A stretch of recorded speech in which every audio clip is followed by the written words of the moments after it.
that concerns every citizen. Social media has become a part of our everyday lives. It's a powerful platform to express our views, raise public issues, connect with public and people, and hold governments accountable. Freedom of speech and expression is a fundamental right guaranteed by our Constitution, and our government, our NDA government, fully respects that right. But we must also remember one important fact.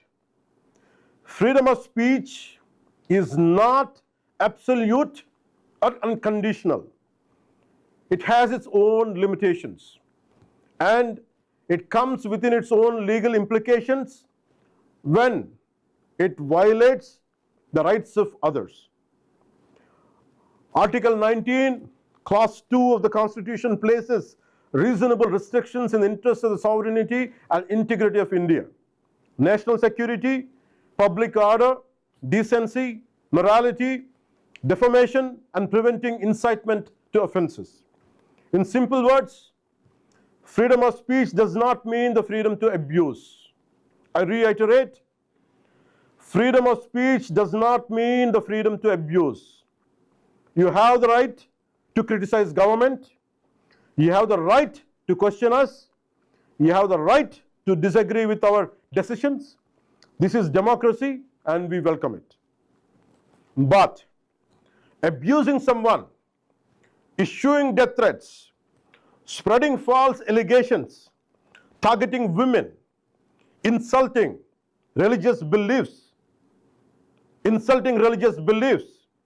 attacking someone's dignity, or provoking violence are not protected under the Constitution. They are criminal offenses. Over the past few years, we have seen a disturbing increase in the misuse of social media.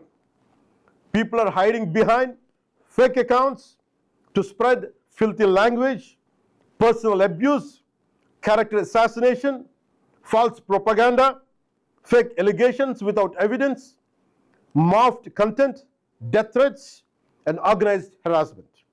Women are being targeted with unacceptable abuse.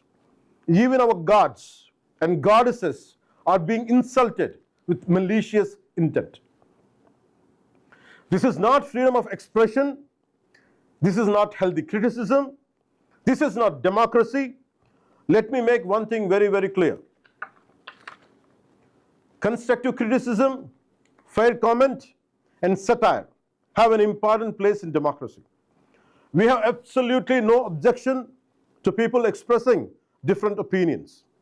But malicious falsehoods, hate speech, criminal intimidation, cyber harassment, organized abuse, and deliberate attempts to destroy someone's reputation cannot be accepted in the name of free speech. Another point I want to make very clear is this. Crime has no caste. Criminals have no caste. Crime has no religion. Criminals have no religion. Crime has no political affiliation. Criminals have no political affiliation. No one should commit an offense and then try to hide behind your caste, your religion, or politics. Before the law, every citizen is equal, and every offender will be treated equally. To every citizen who has suffered because of social media abuse, I want to say this. You're not alone. Your government stands with you. The Deputy Chief Minister's office will establish a dedicated mechanism to receive complaints relating to social media abuse. Citizens can submit screenshots, links, videos, and other digital evidence. Every genuine complaint will be examined and forwarded to the appropriate authorities for legal action.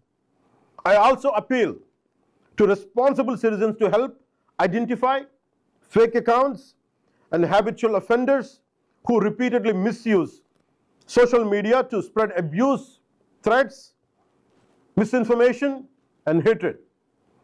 This is not just the government's responsibility, it is our collective responsibility.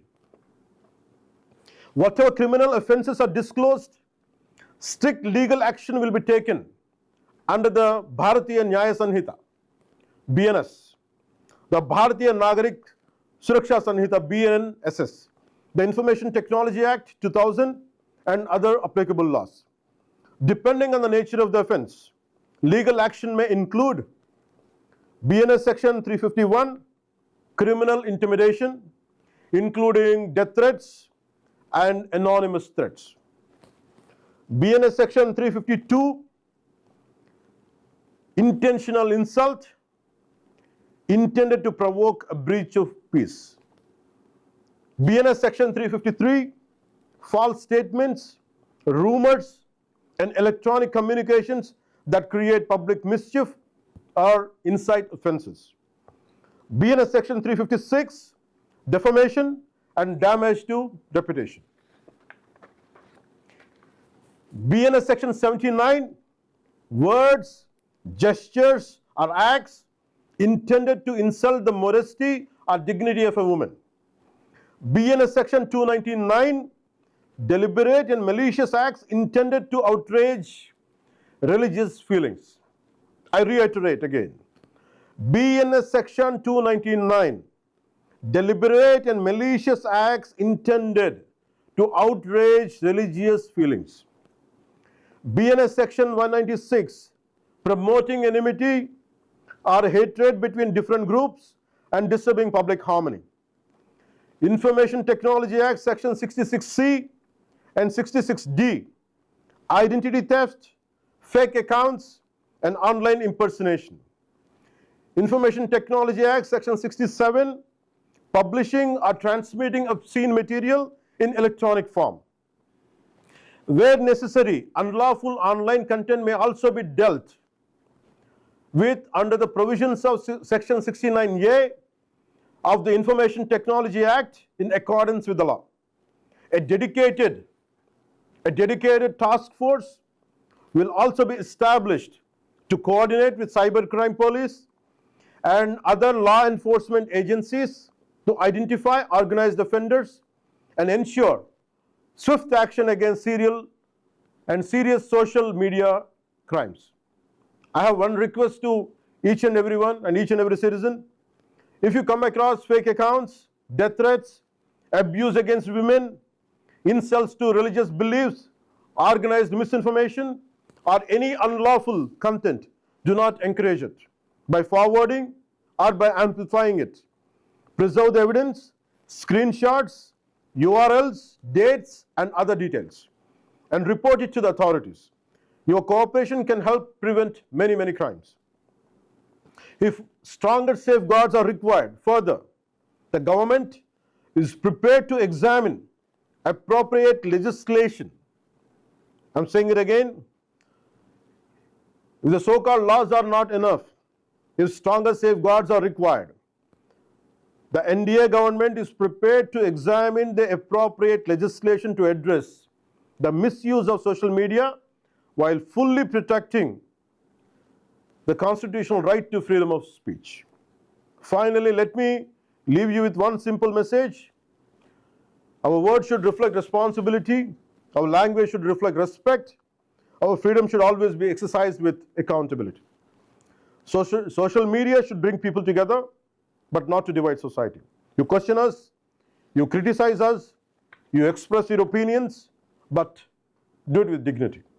Do it with responsibility. Do it with respect for the law. This is how we